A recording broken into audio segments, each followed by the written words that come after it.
जी, मुझे मॉर्निंग में फोन आया कि आपका जो फोन है उसको हम ट्राई से बोल रहे हैं और जो आपका फोन है उसको बंद किया जाएगा,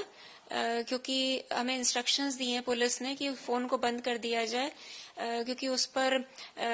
मुंबई में साइबर क्राइम में ये बहुत सारी कंप्लेंट्स आपके नंबर के अगेंस्ट रजिस्टर्ड हैं कि लोगों को हैरेसिंग मैसेजेस आ रहे हैं इस नंबर से, और आपके और भी जो नंबर्स हैं वो सारे जितने भी हम ट्रेस करके सारे ब्लॉक कर देंगे। तो जब मैंने पूछा कि ये कैसे, ऐसा तो हो नहीं सकता, इनफैक्ट मेरे पास कुछ कॉल्स आ रहे थे बहुत इस टाइप के कुछ समय से, तो उन्होंने कहा कि नहीं, ये तो केस कि शायद किसी ने आपको फंसाया होगा, तो इस तरीके के कॉल्स तो लेकिन आए ही हैं, और फिर आप अपने हमारे एक आईपीएस ऑफिसर हैं, इनसे बात कर लीजिए। तो उन्होंने एक किसी और को कॉल ट्रांसफर की, और फिर वो सो कॉल्ड जो आईपीएस ऑफिसर थे उन्होंने बात की कि खाली ये फोन का बात नहीं है, इसके एक आपका कोई अकाउंट भी है जो कि लिंक्ड है इलीगल एक्टिविटीज से जुड़ा हुआ है, जिससे मनी लॉन्ड्रिंग हुई है 7 करोड़ की। तो एक और केस है और हमें ऑर्डर्स मिले हैं कि आपको अरेस्ट किया जाए इमीडिएटली, और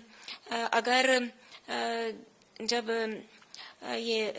नहीं आप वहां आ नहीं सकते अगर, तो फिर हम डिजिटल कस्टडी में लेते हैं, और उन्होंने अपने किसी सीबीआई ऑफिसर से भी बात कराई। फिर वो 7 डेज तक, और ये कहा कि आप इसको किसी को बता नहीं सकते हैं क्योंकि ये मैटर ऑफ नेशनल इम्पोर्टेंस है, इसको आप कुछ सीक्रेट को किसी को शेयर नहीं करना, वो शेयर करने की भी जेल है 3 to 5 years की, और उसमें आप सस्पेक्ट हो तो आपका केस चलेगा। फिर उन्होंने सारा कुछ, मतलब 7 डेज के अंदर उन्होंने अपना पूरा केस चलाया कोर्ट में, और